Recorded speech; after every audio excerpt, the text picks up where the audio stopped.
Dr. Khanna. Dr. Khanna is one of the best experts in the world on various forms of energy. Let's welcome Pandyan Sir first. Please give him a big hand. So I think, we in ENERTIA, I must say here that if there is ever a recognition of a secretary for any state, I would say that the first position belongs to Pandyanji. I'm not saying this because of just a personal praise for Pandyan Sir, but I'm saying, this gentleman deserves. And Gujarat is very lucky to have Pandyan Sir as its secretary for energy. Please give a big hand to him. And I think he deserves a national award as the best secretary in the country. So I hope I can push this agenda. And may I request all my guests on the dais to please inaugurate the 4th Enpower Solar 2012, the first time we have come in Gujarat, in Ahmedabad today. May I ask all of you to come and light the lamp. And Shri DJ Pandyan to start, inaugurate. Please, it needs an energetic hand. It should the power of the sun.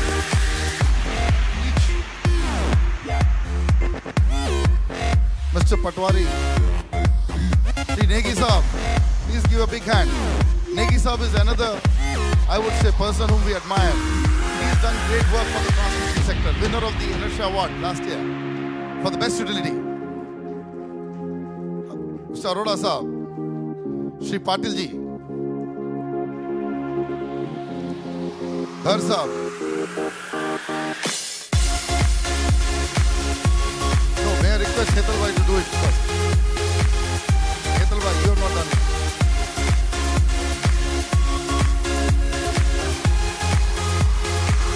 May I also request Hemant Gajjar to come, please. There's one last one.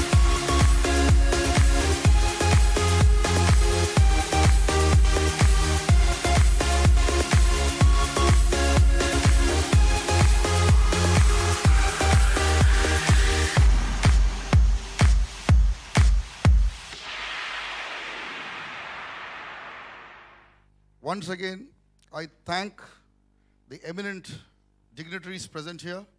They make our day, and also the great audience here in Gujarat, which has been very enthusiastic. It is, I would say that I'm very, very happy with the kind of positive response and positive, I would say, feelings that the people of Gujarat has given me. May I now request Shri Pandyanji, and actually we want to hear him very badly, because I want to see the direction of today's entire program to go as per Pandyan Saab's. He says I should drive it. I think Pandyan Saab should say, lay the foundation for the driving of today's game. Please welcome Pandyan Saab with a big clap. Professor Iyer, other distinguished speakers on the dais, and my dear friends. Professor Iyer started praising me too much. That's very dangerous for a bureaucrat. Particularly in my last 30 years careers, except the previous career, I used to be, I was in more than 15, 16 positions. So whenever somebody praises, and particularly journalist praises, next day I get a transfer order very soon. Because we are liable to be transferred, and we are supposed to be experts the moment you join a new position. Anyway. It's good to start some debate on solar, and I'm really thankful to Professor Iyer. I think 2-3 occasions I had an opportunity to talk to him one-to-one, individually, personally, and he has a passion to secure energy security for India and all those. That is his fundamental thinking. How we can be a proud country that we should be self-sufficient in energy, and also at the same time avoid these imports of oil, gas, and everything, including uranium. So he talks about, on energy, you talk any subject, whether it is thermal, whether it is nuclear, whether it is hydro, solar, wind.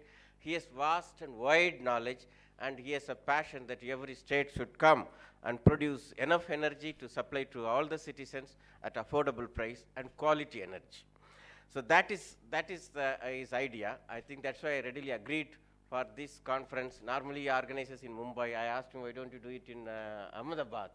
I said, Ahmedabad, normally it's in a corner place. Even any international dignitaries, they come to Mumbai, Delhi, Bangalore, then go away and all those things. So instead of subsidizing government directly, why can't we subsidize solar pumps? So suppose if I introduce solar pumps, then he used the energy generated from his own field that is used to pump or to operate the pump in his own well. Up to 5 HP to 10 HP. Yesterday somebody met me. He said up to 10 HP, the solar pumps are working very efficiently, effectively in some parts of India. Some parts of Gujarat is similar to that. Some parts of Gujarat is very deep. Water is deep. In North Gujarat, it is 900 feet or 1,000 feet you have to go down. Whereas in some of the area, it may be less and all those things. So wherever the water table is a little shallow, maybe Saurashtra, South Gujarat, we can use the solar pumps very effectively. But somebody has to experiment and all those.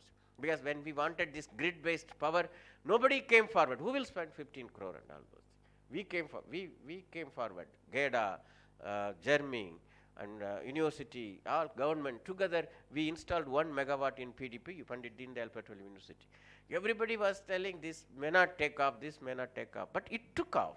Once it took off and it operated efficiently, then the confidence level gone up. Everybody went ahead and put up their own projects. The bankers also got some confidence. Otherwise, these bankers very difficult to get money from the bank, you know. But sometimes they give thousands of crores to one fellow, they go for it. But for a small entrepreneur who wants to do something, experiment, they will not give even 10 crore, you know, 10 crore loan he will not give. Even if he gives, he will say it is 15% interest, then he will put 200 conditions, very difficult to fulfill, and he will go away and all those things. That's a banker, you know, he wants to protect himself somehow. So now we need to make the bankers also to be more confident in financing these kind of venture items, solar pumps. One pump costs 5 lakhs, but that is the end. 5 lakhs you give, then you forget. You need not give subsidy throughout the lifetime. Government of India gives 30% subsidy. The state government has to come forward to bridge the other gap. This is another area where we are thinking of and all those things. So solar pump, rooftop, and concentrated research, and this will help us to scale up our activities in a big way. And if you do all these things, then definitely this 50 gigawatt, what is it, 50,000 megawatt, it's a big thing. Today only I'm hearing this 50,000 and all those.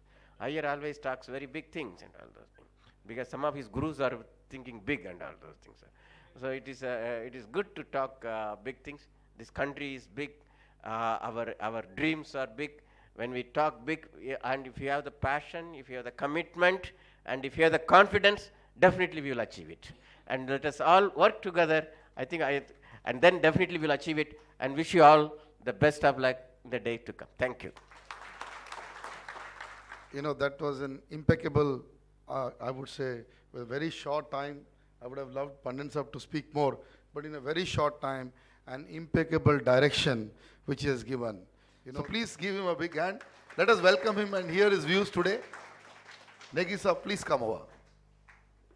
Good morning to dignitaries on the dais, including our Principal Secretary, Mr. Pandian, Mr. Ram Patkar, and other dignitaries. And Mr. Ayer has already given the introduction, so I will not go into that. And welcome to all the participants who are here. It's really a pleasure to come over here and give a topic given to me, role of state utility in solar development in Gujarat. So I thank Mr. Ayer for giving us opportunity. I think much has been already said, and our Principal Secretary has covered almost everything. And then Mr. Ayer also has said many things on this solar. But nevertheless, I would like to cover those aspects really which trigger the role of utility. When you talk of a role of state utility, I will talk about both distribution as well as transmission point of view. And that, first of all, no transmission utility would like to buy this power because it's very costly. So but role starts, triggers from the regulatory framework point of view.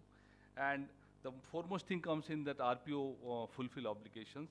And in that respect, our GRC has been very proactive, and they have given us obligations of this solar and wind both. And I will cover that, how that is the first trigger point of fulfilling RPO, apart from the initiative which Government of Gujarat has taken. Then comes the evacuation responsibility, which regulator has said that it is the responsibility of the transmission utility to evacuate the power. Below 4 megawatt, it should be in distribution, and above 4 megawatt, it has to be in transmission. And then foremost thing, today it is okay, it's not a big issue.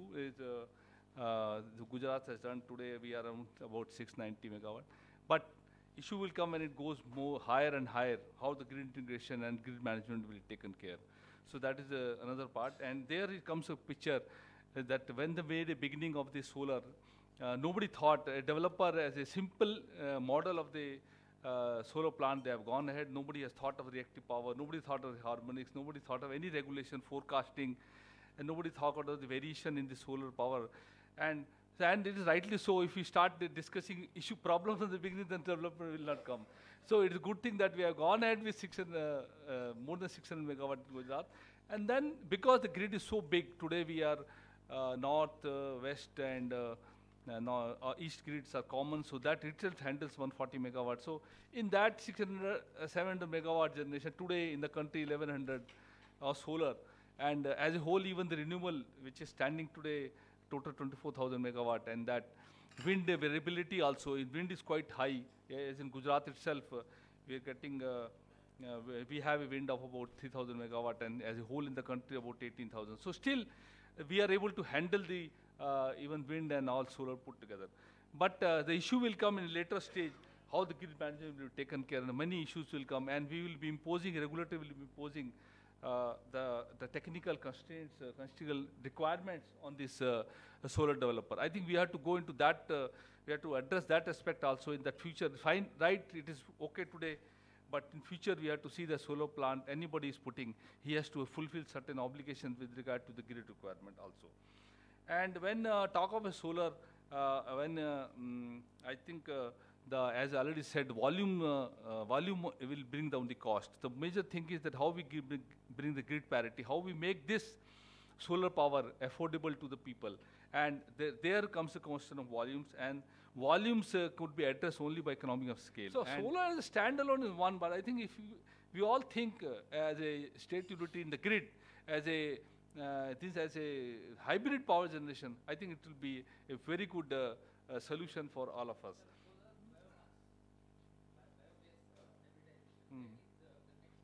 Okay, so anything of that sort, I think this will be a good beginning. If you make, particularly we have to seriously think of this hybrid model, and this hybrid model will definitely give economy, reliability to the people, and then there will be more and more volumes of the solar power. I think with this I complete my viewpoint. Thank you very much. Big thanks to Negi Saab, because new perspectives, new insight. This I would immediately call Patil Saab, our regulator, who's present today to tell us about the regulatory issues related to solar, and where is, I would say, I would look at regulation facilitation. So how do we do that? And Patil Saab can throw adequate light on that, because he has reasonable experience on regulation issues. I must tell you. Thank you, Mr. Iyer. Yeah. Respected Principal Secretary, Pandian sir, Patkarji, Negi Saab, and dignitaries on the dais and friends. Well, I represent the Gujarat Energy Development Agency, which is the state nodal agency for the promotion and popularization of renewable sources of energy. And we are also the state nodal agency for implementation of the RPO regulation, which the state regulator has directed us to do.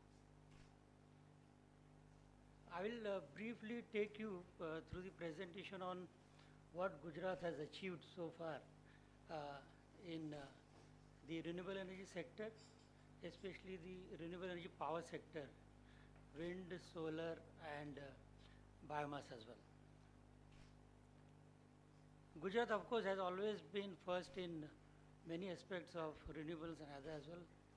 As rightly said by Mr. Iyer in his opening remarks, Nanubhai Amin, the founder chairman of Gujarat Energy Development Agency, he was the visionary, and Gujarat was the first state in the country to have set up a state nodal agency for promotion of renewable energy. That was under the chairmanship of Dr. Nanubhai Amin, and I had an opportunity to work with Dr. Nanubhai Amin from 90 to 90, a couple of years in 90s.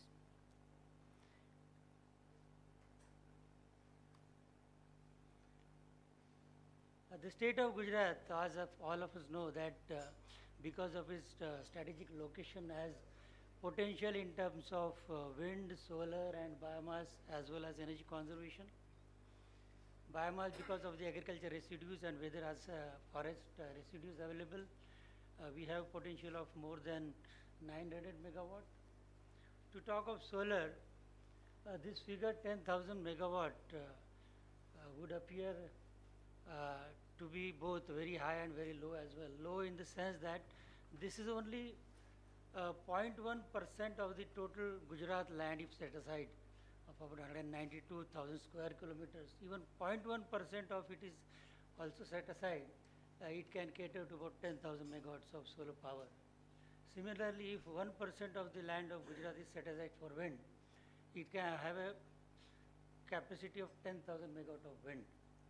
Of course, these are old estimates of wind. The government of Gujarat and the Lawrence Berkeley laboratory has revised these estimates, and which are as high as more than 35 to 40,000 of megawatts. Energy conservation also is one of the major aspects that we are mandated with, and in the various sectors of be it domestic, agriculture, industries, transport, all these sectors put together, they have tremendous potential for saving of energy, and that leads to energy saving to the extent of 23%.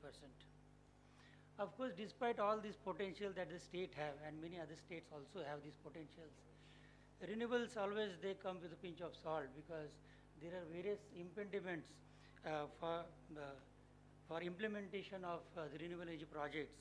And despite this potential, these are some of the impediments which come into the way of promotion of renewable sources of energy, and these are the high capital costs, uneven distributions of the renewable sources across the states, limitation of the grid penetration, and land, of course, is one of the major constraints of its availability. But despite these impediments, Gujarat has always been the leader, and to overcoming these impediments, the state of Gujarat was the first to announce the solar policy upon the solar rooftop pilot projects in Gandhinagar, and to be followed in 5 other cities of Gujarat. And the first such implementations is on the verge of beginning in the state, in the capital city of Gandhinagar, wherein 5 megawatt of solar rooftops would be installed, 80% of which would be in the government buildings and 20% would be in the private and the commercial buildings. Wherein the developer would be bearing the total cost of the installations, and the users would be paid a green incentive in terms of, or to offset the roof rent, the rent towards the roof that they are using at a rate of rupees 3 per unit of the electricity that is fed into the grid. This is in brief which I wanted to talk about. Thank you so much. A big thanks to Patil Sahab for sparing his time, and one of the best things in that presentations I saw is the fact that has opened up here, that Gujarat has got an highest RPO obligation, 6%. And the view that is taken by both the regulator and I would say the body GEDA and all on a soft view, it is a good view. We must encourage the industry. It is not for penalizing, I understand, but the best part is where other parts of the country are talking of 3%, Gujarat has gone 6%. Please give them a big hand, especially GEDA. Now, a small request that Pranavji has, and I think quickly, if Pranavji can talk about it, 2 minutes, and tell us what was his discussion. He wants to announce something which he had a discussion with Tarun Kapoorji, one of my very good friends. So may I have Pranavji's view?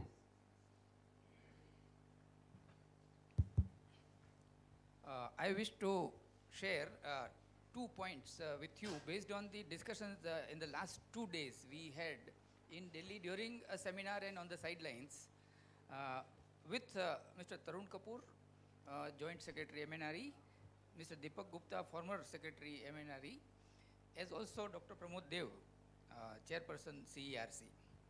It is number one on the solar dumping by the Chinese. So a very strong opinion has already been built that there could be somewhere around 30% countervailing duty, which we in India we call it CVD, whereas these people call it anti-dumping. That opinion has already been built up. Only thing is it has to be pushed a little more by some of us from the developer side and also others, whoever stakeholders. Second important thing that I wanted to share, that this solar and biomass hybrid that I talked about, the first, amongst the first 1 megawatt plant may come up at Nadiad in Gujarat, or in South Gujarat, the second one, and the government of Gujarat will soon be approached for that by the right kind of entrepreneurs and former bureaucrats. Thank you, sir. And we should also welcome Dr. Ketan Shukla, who is now here with us. And please give him a big hand. Distinguished guests on the dais, ladies and gentlemen.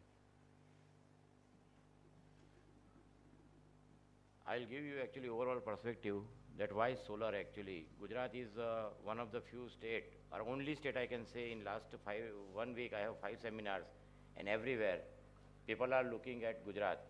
The reason is, if Jawaharlal Nehru mission has to be successful, then only and only solution is either Gujarat or Rajasthan. But why Gujarat actually? If you see today, the burning problem, you all know what is burning problem. It is coal. And 67% is thermal power in India. So the sun is the ultimate source of energy and life on the earth. It provides us with a potential unlimited amount of free and intermittent energy without emitting CO2. Now if you see that 1 year of 2008 I am giving, but even till 2018 it will not change, or even 2180, the sun can be seen as a huge nuclear radiator with radiating power of 300 million megawatt. Solar PV provides power which focus demand only in most countries. So you can see that sun radiates every day 81,000 tetrawatt, and world power requirement, total requirement is 16.3 tetrawatt. It means that only 0.2% even if we use, we can fulfill all the requirement. Now, in solar power, there are 3 major players. The most important player is government. Now, government have the power. I am not talking about Gujarat, but overall in India, what is the problem? There is a friction due to scarcity. Gujarat is power surplus state. Focus on indigenous source and living on the edge. If power is with the DISCOM and utility, then utilities have the power, energy is in abundance, focus on coal and electrification of living. While if there is a judicious balance of all 3, government policies, DISCOM and regulator, then consumer and citizen have the power. Focus on renewables and sustainable living. So you can see, now this is just, I think earlier all the speakers must have talked about this thing. We want 20,000 megawatt. Now, unfortunately, after phase 1, we have not reached even 1,000 megawatt. So if you want to fulfill this goal, then every year we require 2,500 megawatt of solar till 2020. So potential, I think you all know now, this is a solar map radiation, and in the world, India is one of the luckiest country. We have quite good solar radiation in Rajasthan and Gujarat. Now again, if there is, these policies has to be successful, then most important thing is, we can't have solar all over India. The base radiation is in Leh, but Leh, to start the solar projects is very difficult. On 21st 20th, there was a very big seminar by Kurtz in Calcutta, and in one of the finding was that they have very large amount of now biomass. They went in a very heavy way, but unfortunately, now there is no raw material. So ideal situation for to achieve the goal of 20 gigawatt by 2020 and 60 gigawatt by 2032, then we must have the solar projects as far as possible where the radiation is based, infrastructure is ideal. Base radiation is in Gujarat and Rajasthan, I already mentioned. Now, why it will be better in Gujarat? Because you can see that solar energy, Gujarat has a lot of advantage. The radiation is for 330 days, and land is 14.4 million acre, which is uniquely positioned. It is a wasteland in area of high solar radiation. So wasteland, I don't mean actually the price of land will be very low now, because farmer should get something, but at the same time, it is not agricultural land. There is not a three-crop pattern like UP, Bihar, Madhya Pradesh, or other state. Narmada water is available in northern part of state having high solar radiation. Transmission, JETCO has done a very brilliant job. Infrastructure is 74,000 kilometer long road. Gas grid is 2,200 kilometer. And distributed generation, it helps in reduction of T&D losses. Now, Gujarat is one of the few states where DISCOM has T&D losses in single digit, which is, I think, at present in India, nearly 30%. If you see globally, majority of the European country and America has single digit T&D losses, while even Pakistan has less T&D losses than India. So we are even higher compared to some of the least developed country. So in that, again, we have given regular directions and they have also followed the direction. So T&D losses in Gujarat is remarkably low. Narmada, as I already mentioned, this shows the, again, all solar projects in Rajasthan, they are facing scarcity of water problem, which in Gujarat we don't have. This is transmission. You can see that I think Gujarat has one of the densest transmission network in India. And transmission is very important. You have seen the blackout in the 60% of the India few days back. Now, these are the most important feature in whole thing is, what is the tariff? In lot of seminar and lot of visitors who come, the finance is one of the most important thing. And still, bankers or even the foreign financer or even institute like KFW or World Bank or Exim Bank, first thing they would like to see is how the project will be financed. So we have actually changed our solar tariff. Tariff is little bit compared to reverse bidding little bit higher, but it was thought that momentum, Gujarat has momentum and momentum should continue. So the control period is till 31st March 2015. There is a separate tariff for solar PV, megawatt based power, solar PV, kilowatt based rooftop and solar thermal based power project. You can see that we have given high tariff, but now globally in Europe, the solar demand is particularly new project is 50% down. It was very high when the economy was good. So we have given the 7% reduction in the tariff every year. Solar power project established only new plant and machinery will be entitled for this. No cross subsidy charge would be levied in case of third party sale by solar power project. So it's a very famous saying in the Sanskrit, in Aditya Hridayam, Haridasva Sahasrachi, Sapta Saptar Marichman, Timuro Manten Sambhuswa, Martand Ansumani says sun is present everywhere. His countless rays reaches all places. Sun is the force, the destroyer of darkness and bestows happiness and wealth. Sun infuses life and removes all problem. As I earlier mentioned, we require garner only 0.8% of sun. Next 1,000 years, we don't require any problem.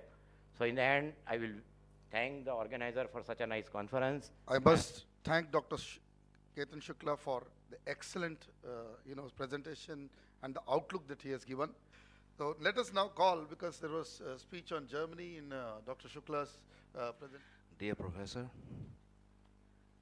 eminent fellow speakers, and honorable colleagues and participants over here, I am here today. I've just come from Japan, flew the whole day yesterday from Osaka to Singapore and from Singapore to here. And we are talking about the transition phase in India. What does that mean worldwide? I've heard a lot of comments today, very interesting comments, very interesting viewpoints, and The topic of my presentation is actually what Europe has done to achieve this success, especially in the renewable energies.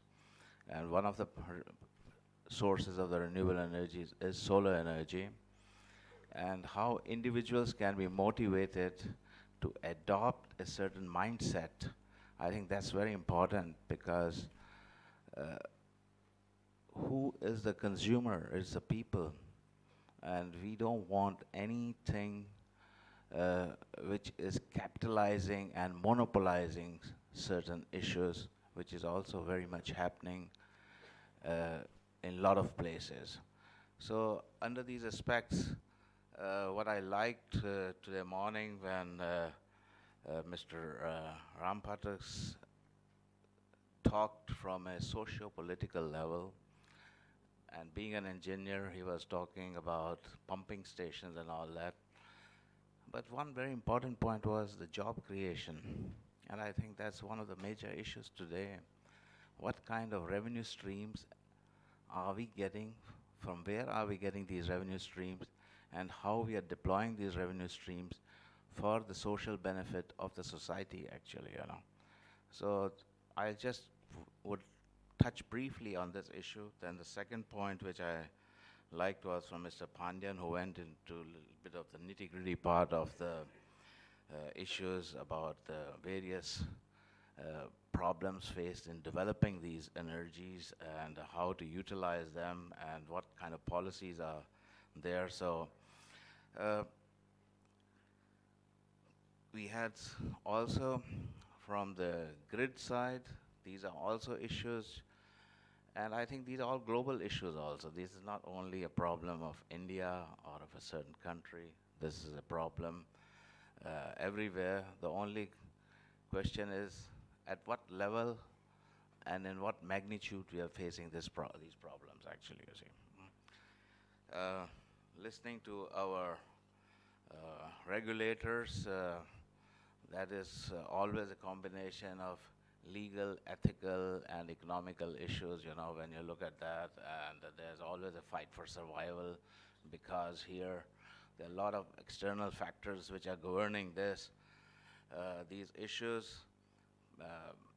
Then there are also issues of the national policies and a lot of fragmentation in those policies also, because these fragmentations are also probably individual and political interests facing the type of the wind which we are facing at those particular time situations. And I come to the time part, because everybody's talking about R&D and innovation. You see, we don't have to invent the wheel, actually, you know, because we are losing too much time. But just by talking and thinking what we should do, we should do it. And I think that's the secret of success, of transforming an industry, transforming a nation, and transforming the society. And I'd like to give you some examples before I go there and introduce you also my company, or the company for which I'm working and advising a lot of other companies worldwide. As I was talking, as I was telling you earlier, I was talking to Osaka Gas in Osaka day before yesterday, and Japan has, as you very well know, a lot of other energy problems, which is at a level which we cannot even imagine over here. You see, this is the thing. So who we are, what we are doing, how we are transforming, I'll just like to give a fast overview of that, and then I'll come to the basic topic and some of the issues which were raised over here today, actually, you see. So MTU On-Site Energy under the roof of Tognum. Tognum, you may have never heard about it, but it's a listed company in Germany. It is basically a Daimler-Benz company, used to be a Daimler-Benz company, and now it is held by Daimler-Benz and Rolls-Royce, who are sharing it 50-50%. And it is interesting why I'm bringing this also, because you see, if we look at the energy scenario and we see how economies are moving, and I think, Professor, you mentioned about economies of scale today, actually, today morning, you see. So when we are looking at economies of scale and what corporations are doing to transform themselves to be user-friendly, I would say, or consumer-friendly today, you see. And I think one of my previous fellow speakers spoke about climate change. So how is that influencing all this? And this is coming into the money-making game, actually, you see, because finally, at the end of the day, we need the money to transform this. And how do we create that money power or values so that we can go into this, you see? And this is something, just to give you an example, Daimler-Benz is a company which is about 120 billion US dollars turnover. Rolls-Royce is a company which is doing about 20 billion US dollars, and MTU is a company which is doing about 3 billion euros, which would be roughly about 5 billion US dollars, actually, you see. So I will skip over all these, but what is interesting is just to show you from where we are coming and how we are forming this. We are basically a gas engine company, and we're a diesel engine company, and we were also using fuel cells. So fuel cells is another issue. And this is interesting how the applications are being used, and we have restructured our business units into an on-site energy business unit, where we are looking at emergency powers, prime power, continuous powers, and with various type of technologies over here. On the renewable side, as one of the colleagues mentioned over here, biogas, biomass, and all these issues are there, so we are also looking into those. This is how we are situated worldwide. This is our revenue figures. These are some of the examples of the different things we have done, but now I come to the main topic, solar power in Germany. 22 gigawatt equals to roughly about 20 nuclear power stations. 50% of Germany's power requirement fed into the national grid at midday hours by solar power. Can you believe that? World record breaking for reliable, clean, carbon-free power. And how did that happen? That happened because of the result of two driving forces. And this is changing the whole political and energy scenario. And everybody has heard about Fukushima, what happened in Fukushima. So Germany has voted to replace all the nuclear plants with clean sources. Second major issue was the feed-in tariff system, which required utilities, and this is very important. Utilities may not like this, actually, you know. They may not be very friendly towards all these renewable energies, you know, because they have been making a lot of money in the past on their conventional types, you know. But we have to have a law or an act which forces them to think a little bit progressively, let's say, you know. So this is how we do it, by making a law which requires utilities to buy solar power from producer, large and small, at a fixed rate, which we have also heard over here, and which is happening now here, maybe a little bit time phased out, but I think that's very interesting aspect. I hear about the rooftop policy over here, which was a basic success, because that is the multiplying factor for the economies of scale to allow everybody to produce energy and feed it in. Now, this is a very tough job, as we heard from the grid people over here, because the grid also doesn't like that very much, you see, because the grid is also very ambivalent to that sort of a supply, actually. But you have to have a legal source on renewable energy, and the framework I'm giving you, which was the basis of this, an overview of a legal framework, is one of the deciding factors which the lawmakers and the politicians have to. Okay.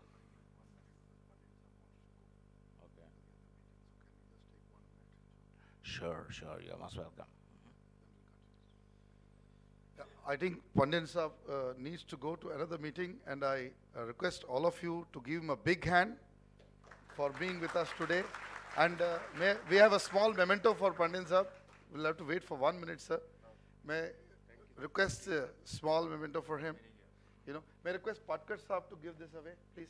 It'll be ideal if Patkar Saab hands over this. Small appreciation from our end. Please give him a big hand.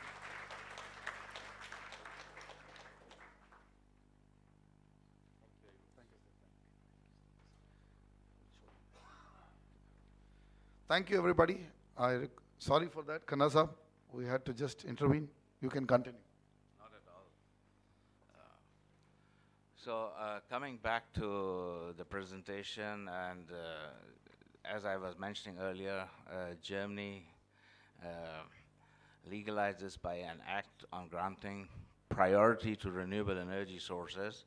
And according to this act, operators of renewable energy systems are statutorily, and that was one of the issues over here also, which Mr. Dhar raised over here earlier, to entitle against the grid operator to payments exported to the grid. This is very important. The EEG also introduced the so-called market premiums, and that is the motivation factor to utilize renewables or solar energy, because how are you going to motivate the masses to do it, actually? And we heard today morning, you know, you have big companies, they have their own interests. But here you have to see how you are going to multiply that and make it achieve. And we are going that far that we are saying we are going to replace the base load requirements also by renewable energy. And I think that is very important, because up to now the concept was to fill in the gap with renewable energy, you see, and fill in the gap by doing peaking and maybe some of the commercial plants, because they were trying to make money out of that game. But the idea is not just to have a commercial benefit, but how we are going to really change the whole scenario for the energy requirements and needs of the people, because finally the people are the consumer, actually. So the second part was the overview of the grid issues. So here also, it's not the big boys who should get the priorities of the grid connection, you know, and mega plants and all that. These are all failures, you know, mega plants. I mean, you know, this is socio-political challenge to the society also, building of mega plants. People are afraid of mega plants, you know. This is another issue, you know, because you never know what can happen out of that mega plant, actually, you know. The security issues are also some of the major problems here. We have to look at it also critically when we are looking at all these issues, and not just say, oh, because we want to have benefit of a certain situation, we are going to induce these type of policies, which may be a very one-sided policy, actually, you see. So priority to purchase and transmit electricity, okay? Feeders of electricity can demand that the grid operator expands his grid. This is new. I mean, this is something, you know, which is very challenging to tell the grid operator to expand his grid. He will not do it because it's a lot of investment. We heard today the example of the grid availabilities in China, and and I can tell you, if I look at the figures, what we are doing on the grid over here and what we are investing and what China is investing, it is 10 times more than what we are investing in here, you see. The concept of handling a liability and the security, you know, this is something very, very important also, and it should be part of the policy mechanism over here, actually, you know. So these are some of my thoughts and some of my reflections based on what my eminent fellow speakers said today morning, and I thank them very much. Thank you, Dr. Khannaji. It was a wonderful insight. The few takeaway from this presentation, there are a lot of them, but I think the few which I can mention is the scale of investment happening in Europe, and I think we must congratulate Gujarat for thinking first on the scale in India. It is happening here. So give a big hand to Gujarat. And both Gujarat and Germany start with the letter G. So I don't know whether it's coincidental, but that's becoming interesting. Yeah? And with all that, I once again thank Kanaza for the tremendous time that he has given to us. And with this, may I call Mr. T.C. Arora. Now we have two excellent speakers who know the industry extremely well.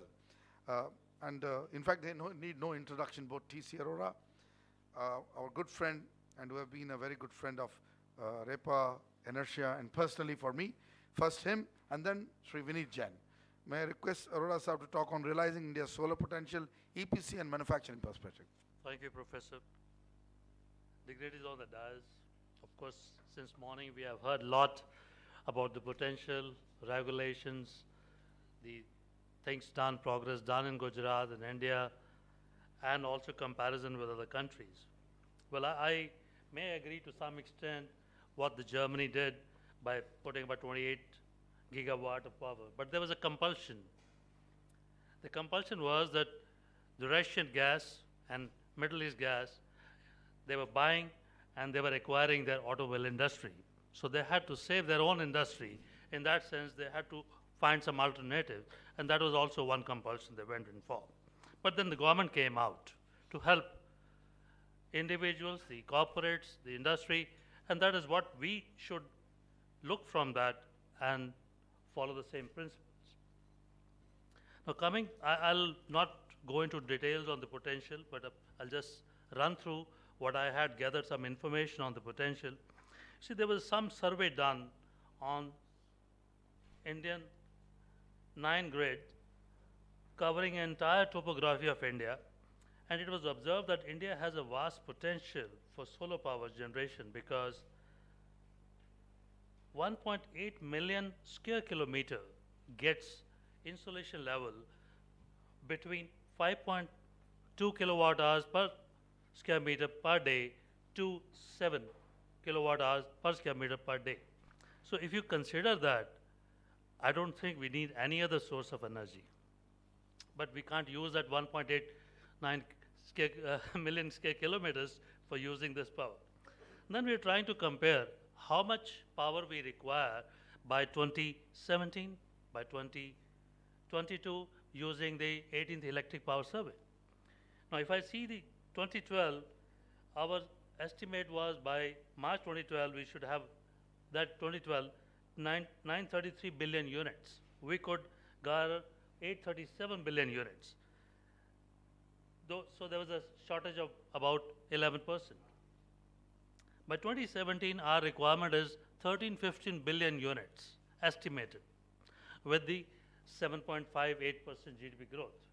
Now, if we consider that figure as a Bible figure and consider 55 kilometers by 55 kilometer land either in Rajasthan or in Gujarat, where we have insolation level ranging from average about 5.2 kilowatt hours per square meter per day, we can generate 1,000 billion units. That's about 70% of the total India's requirement from 55 kilometers by 55 kilometers.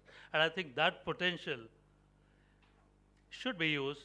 What we could not achieve to give power for all in 65 years, I think by sidelining this 55 kilometers by 55 kilometers, I think we can do in 65 months. So considering that, we have a lot of potential. We have come a long way, thanks to Gujarat government, where initial done by MNRE on 50 megawatt, Gujarat multiplied by 20 times, made it 1,000 megawatt, and then came the National Solar Mission. And then came Professor Iyer, he says 20,000 is not enough. He talks about 50. But today I will say 50 is also not enough. We can do, by 2022, 68,000 megawatt easily. And I'll give you my justification how it can be done. But then we have issues how to achieve that.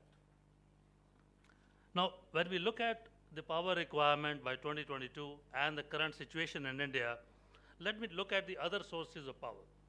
Coal, which is about 65 to 67% of the total. We are today currently running short of coal by 60 million tons. So we import about 35 million tons. Even with blending, we still can't generate the power what we had thought. by 2017 or by 2022 with these conditions. And what we see on television nowadays or read in papers, I think it's like nuclear. Another 10 years, we'll be fighting on the coal mines. Coming to lignite, we have plenty of lignite, but it is location-based. You cannot transport lignite. It is not viable. So you need to put only in a place like Gujarat or Rajasthan or Tamil Nadu. So they had to be pit head. So there's a limitation. There, again, you can't go beyond certain limits. So we would recommend that EPC should be involved for site selection and 5 years operation maintenance. Then in that case, it'll be better for the developer as well as the lender. Then how do we select the, I'm sorry, okay. Then I come to the business availability. Now, by 2012 to 2017, 5 years, we estimate in the current situation, the utility scale farm business for CSP and PV is about $15 billion. And by 2017 to 2022, the business availability is US $28 billion. And when you talk about the small scale solar market off grid, is a surprise here.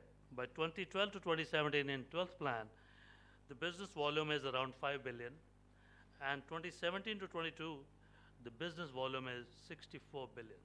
So I think the planning being done for rooftops and all those things is in the 13th plan, and it is a much more volume. Then coming to the other equipment, like EPC services, 2012 to 2017 is about 3 billion US dollar, and 2017 to 22 with the volumes available will be around $10 billion. So considering these business volumes for manufacturing, for EPC, and the current tariffs, I think it's a very encouraging figure, and it's based on 20,000. When we talk about 50,000 or 60,000, you can multiply by 2.5 times. So with this, I would say that EPC business and manufacturing business potential is large, and we would like that we should use the potential of solar as early as possible, because we do not know anything on the hydro or coal at the moment. Thank you so much. So Mr. Arora has tremendous experience, because all the time he was on the thermal side, and then he built all this 25 megawatt on the solar side, and he's seen the entire bottlenecks and the capability of, you have to work in real-time environments in the country, So in real-time environment, his experience and what he has shared with us today will tell you what has happened. And then, yet, in spite of all this, there are a lot of bottlenecks. He has shown the positive way. The size of the rooftop business, roughly 64 billion. That's what we are talking in the 13th plan. And then that is almost 2.5 times of the business that you will do with utility scale power. So that's the answer, where you need to go. And where I have very interesting speaker, Mr. Vineet Jain, who would enlighten us for the day. And then I would quickly request my colleagues later on to sum it up. Before that, we'll hear after him Patwari Saab. And after Patwari Saab puts, these two gentlemen put, I think quickly Ashwini Dhar would review the whole thing subsequently to that. May I request Mr. Vineet Jain to take over from here quickly. First of all, my thanks to Iyer Saab to give me this opportunity to bring to you the industry view. Unfortunately, we have already crossed the power luncheon time, and everybody is pretty much full up with figures and facts and how many megawatts and gigawatts and trillion rupees and dollars and what have you. So I will take you quickly to the industry perspective, the challenges the industry is facing, where we are poised right now, and where the solar mission and Gujarat's success and everything else sums together, the possibility of taking the industry into the entire scenario, without which I think this whole solar mission would not have too much meaning. If we do not bring power to our own people, no mission can really be successful. We are a manufacturer with a 50 megawatt capacity based out of Gujarat. And as a manufacturer, We are facing considerable problems. There is a Solar Manufacturers Association been formed last year, of which I am a founder member, and we have been lobbying with the government at various levels, taking the Indian industry to the forefront and trying to bring solar to the people, to the real people of this country. In the solar sector, on the manufacturing side, we find that there are a lot of challenges that the industry is facing, and the largest challenge that we are all facing is the Chinese influx. Out of the 1,000 megawatts that has been installed, less than 15% of that has been manufactured in India. 85% came from China and other countries. It is unfortunate that in spite of such a large investment being done in India, solar is a subsidized product. It is supported by the government. A lot of money that is going into solar is the Indian taxpayers' money. But it is going to other countries. It is going primarily to China, to the United States, to other countries who are not bringing technologically better products. The products being manufactured in India are at par, are equally good, and can support the industry in a better manner. There is greater accountability of those products. Solar is a long-term investment. It is a 25 years of power that it is supposed to generate. All the IRRs are worked out on those bases. And unless you are sure that you will be able to have accountability on solar products, it would actually lead to bad name to this industry. I think it is extremely important that government provides incentive to the industry, to the local industry, some kind of protection. We are pushing very hard for both anti-dumping as well as duties for safeguard. Yesterday we had a meeting of our association in Delhi. It is represented by more than 80% of India's capacity. All the owners of all the manufacturing companies, including cell manufacturing and tertiary support companies, were there. Our application is in an advanced stage of being accepted.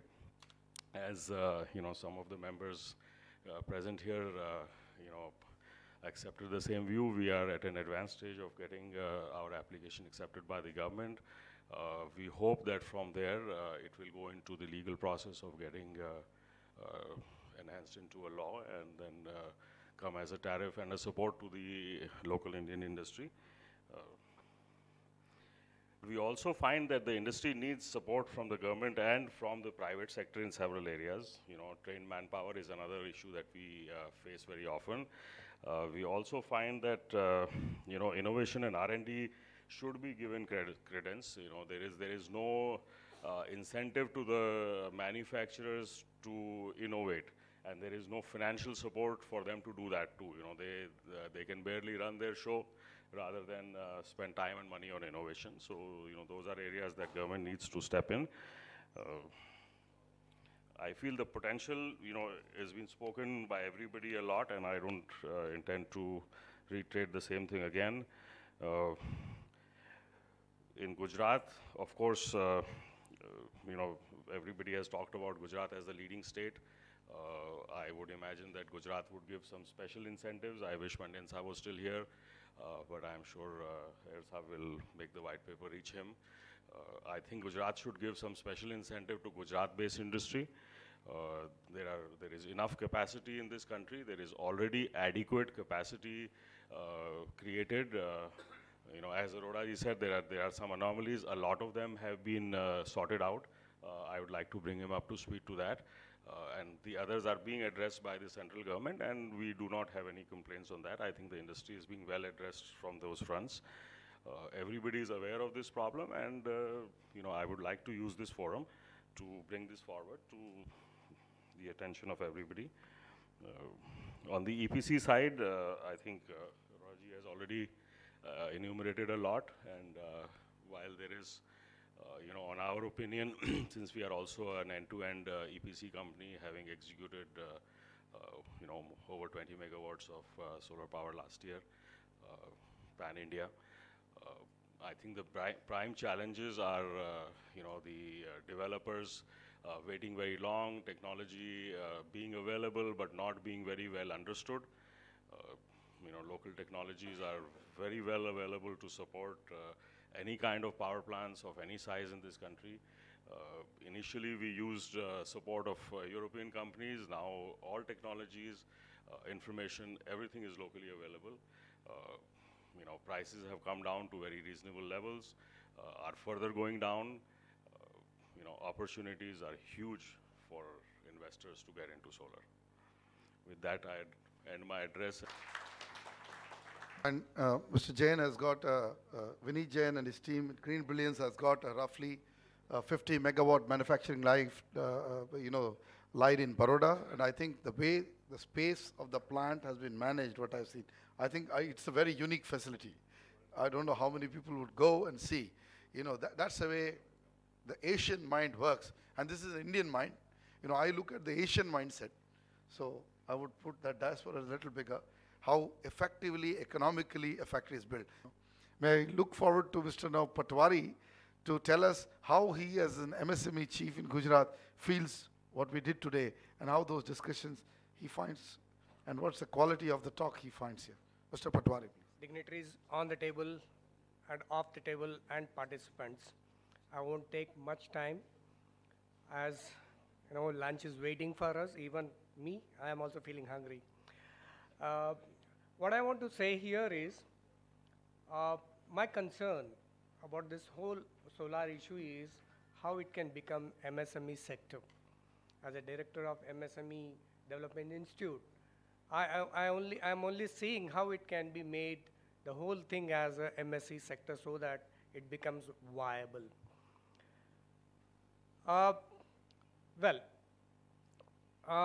The first thing about this solar is the high cost of the equipment or high cost of the wafers. The manufacturing is still in MSME. It can be in MSME sector. Manufacturing of this, what we do in solar in India, as far as I have seen, is the assembly. We bring the cells and then assemble it in a modules, and then we are selling it. So it is still in MSME sector. But when we go for generation, it is not in MSME sector. In the investment of 5 crore in generation, our power is nothing. And the limit is, MSME limit is 5 crores. If we invest 5 crores in the solar, I think it's not a viable project. So it is out of the MSME sector. So to make it cheaper, some governments are thinking of rooftops, and the rooftops generation may be in MSME sector, though government should think about it, giving this generation in rooftops to small scale or to individuals. This can be in MSME sector. And to make it cheaper, as I think Arora Sahab was telling, that we should encourage to bring the technology in India. So we should have the policy so that it becomes more sustainable. Thank you very much. Thank you, Patwari Sahab. I think the point that you made is a very good point, because rooftops and ESCOs, I would say energy service companies, and integrating it with could be a very, very big game changer. Looking at, and then that 64 billion may be also looking smaller, if that is achieved. So may I now request Ashwini Darji and then my good colleague Hetal also to say a small few words, and we'll finish it off. Dignitaries on the dais and ladies and gentlemen, I will try to maintain my whatever I have to share with you to the minimum. I am a student of marketing and communication, and I always talk in facts and figures. This country has 6 lakh villages. Out of 6 lakh villages, 80,000 villages have no electricity. Out of 80,000 villages, 18,000 villages can never be electrified because there is no approach of the current grid system. The country daily faces a deficit of 10 to 15%. This is a country of 2 million square kilometers, 300 days of sunshine. At 10% plant load factor of the PVs, this country has a potential to generate annually 5,000 trillion units of power. That is 600 tetrawatts. That is 1,000 times what is the country's capacity, projected capacity by 2015. And where are we? 2 lakh megawatt is what the nation has as of now. Out of 2 lakh megawatt up to June end rather, yeah, it was June end, 980 megawatt has been installed in the country. 70% of this 980 megawatt has come from one state called Gujarat. Other 28 states of the country have just contributed 30%, that means hardly 250 to 300 megawatt. Now, I do not understand, because I have been selling conventional plants for a long time with my previous employer. Environmental clearances do not allow nuclear. They do not allow hydro. Coal is nowhere. Imported coal has almost touched $250 to a ton. All ultra mega power plants which were designed and had their tariff plans based on cost of about $100 to $150 have just stopped going ahead in their setting up process. Gas is nowhere. Even the current gas-based power plants, as I learned from Mr. Hemant Gajar, that even Hazira is awaiting gas supply. Even though it is commissioned, it's not operative. So where to go? This country is aiming at 9% growth. 9% growth means 15% growth in power sector. From where it is going to come? I don't understand. So ultimate answer is definitely renewables. Now, renewables, the 980 megawatt out of 2 lakh megawatt means 0.5%. Dr. Khanna said 50% in Germany. Where are we? I don't understand what the decision makers and the policy makers of this country are up to. Even as per the solar mission, 1,000 megawatt had to be done by 2013, am I right? By 2017, it goes to 10,000 megawatt. Is it possible? I don't understand.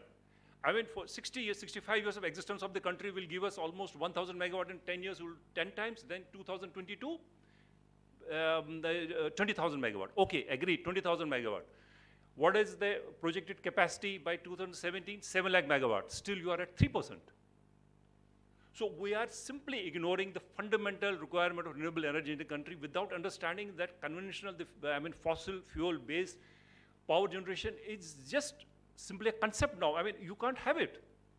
It's not understandable how the policymakers are still harping on their power projections based on fossil fuel generation. Gujarat, Rajasthan state has set 35,000 square kilometers of Thar desert for future solar power projects, expected to generate between 700 to 2,000 gigawatt of power. That is what we have currently in place. 700 is almost 3.5 times of what we have installed presently. But I don't know, these are all on paper.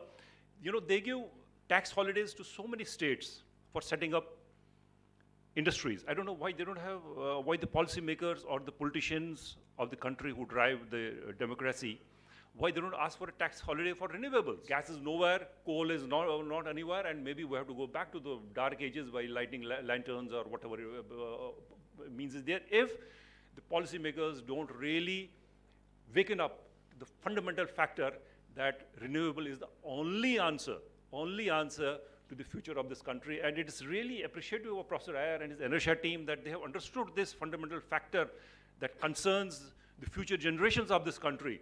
And I think he deserves a round of applause. While he has been applauding the state of Gujarat, we should also applaud Professor Iyer. And so that he takes the message all around, and especially it goes to the policymakers. They understand the gravity of the situation, and if they have to talk about GDP growth, they have to understand it can't happen based on candlelit dinners. Not possible. Thank you very much. In fact, I would pick up that, for 1 minute, I'll pick up that what Dhar Saab has said. That 10,000, I think 10,000 cattle, that's what it is, right? In MP, MTU operates 1.4 megawatt.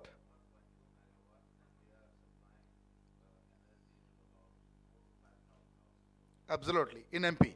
So, yeah, so this is, I put one more point in this, it is like what we do, most of the cows and even the oxen, we send to slaughterhouses, right? That will stop.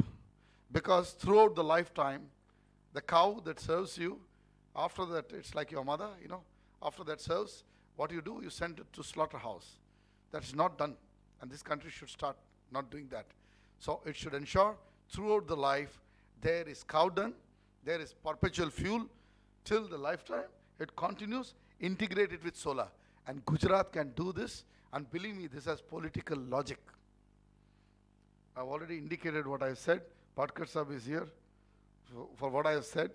It can be used as a good equation for the whole of India, and this could turn into a revolution. May I call Hetal Bhai now to just wind up for us for the day. Thank you, Professor Ayer. Since morning, we are talking of solar, sun, availability, power, scenario.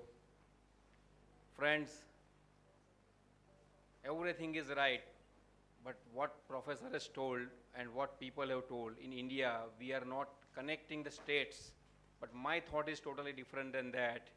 Sun is there for 24 hours. It's not there for 6 hours or 8 hours or 2 hours or 5 hours.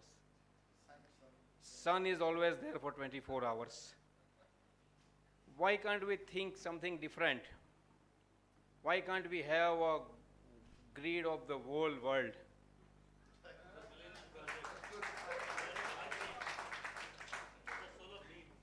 Solar grid. So we have to think something different. We have to come together on the globe. That's what my feeling is. At this juncture, let me thank all the panelists on the dais, and all the participants in this first session. We'll very soon start very second session. Thank you very much.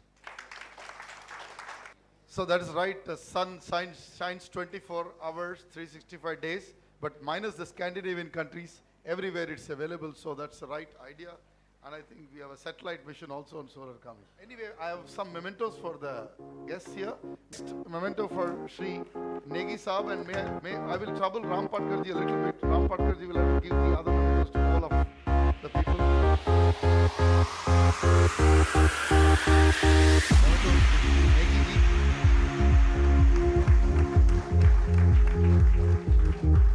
Another small token of appreciation to Dr. Khanna from Patkarji now.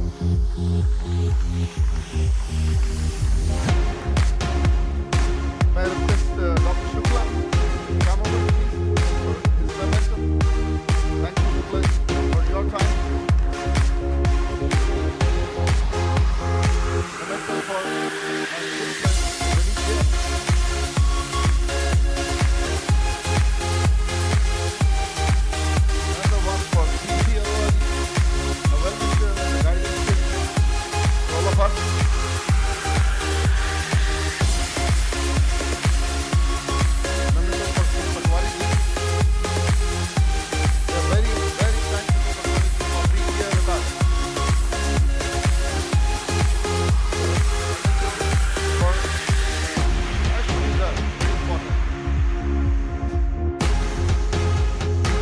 Renewable. General for the Renewable Energy Promotion Association now.